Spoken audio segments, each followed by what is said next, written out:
A legal battle is underway over a fortune worth $500 million that all started after a Florida salvage company found a sunken treasure of gold and silver right off the coast of Spain.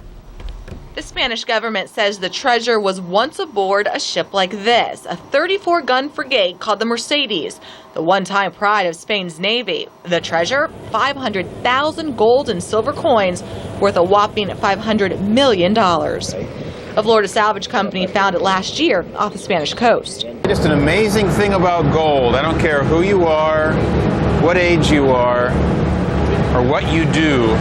There's something about gold, especially when that sunlight hits the gold.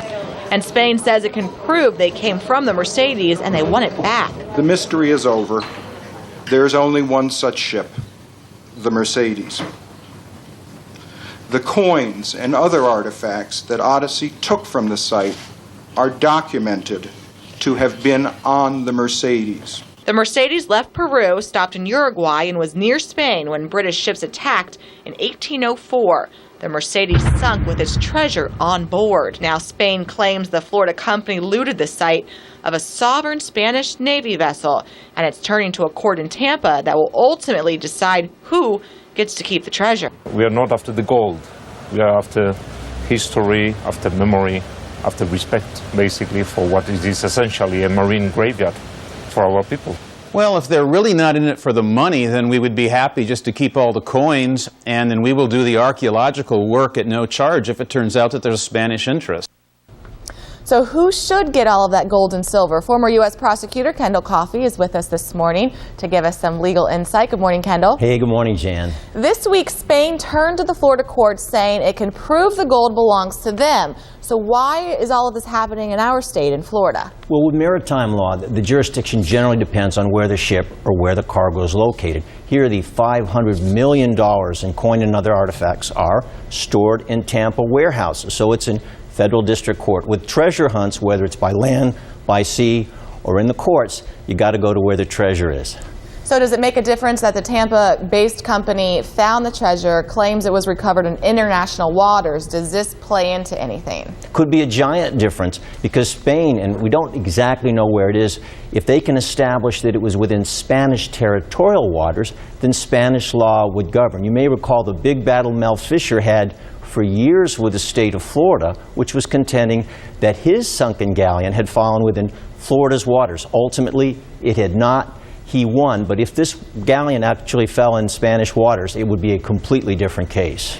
This treasure, the gold, the silver, the whole 9 yards, is all more than 200 years old. Is it kind of just a case of finders, keepers, losers, weepers?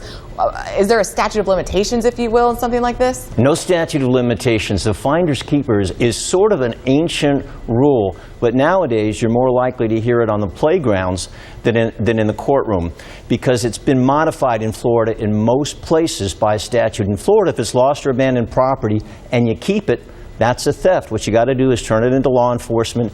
It's posted by notice, and you wait 90 days. So the next time you see a Rolex watch on the sidewalk, don't put it on your wrist. Give it to the police, and maybe 90 days later, you'll have a handsome timepiece. So speaking of police, where is that treasure right now? Do police have it?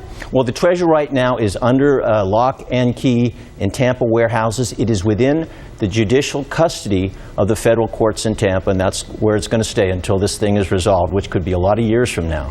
Who do you think ultimately, though, no matter how long it takes, will end up? Well, it's a very difficult area of law, but there was a ruling involving the Titanic, we all remember that, which underscored that the true owner, no matter how many years have passed, remains the owner, and that could well be the government of Spain. So then, if that's the case, the question becomes, what are the rights of a salvage company which pulls this out of the water at huge expense when no one else was even looking for it? Interestingly enough, it could go either way. The salvage company could end up with over half the value of that enormous coinage, or if there's a technicality about the fact that this is a Spanish warship rather than a vessel such as the Titanic, they could end up with almost nothing. It's going to be one of the most interesting cases ever seen like this. Don't be surprised if it goes all the way to the U.S. Supreme Court. Maybe they'll at least get a cut to cover the expenses of what it took to find They should get something. All right, Mr. Coffey, thanks so much for being with us this morning. We will just have to see what happens. Thank you, Jan.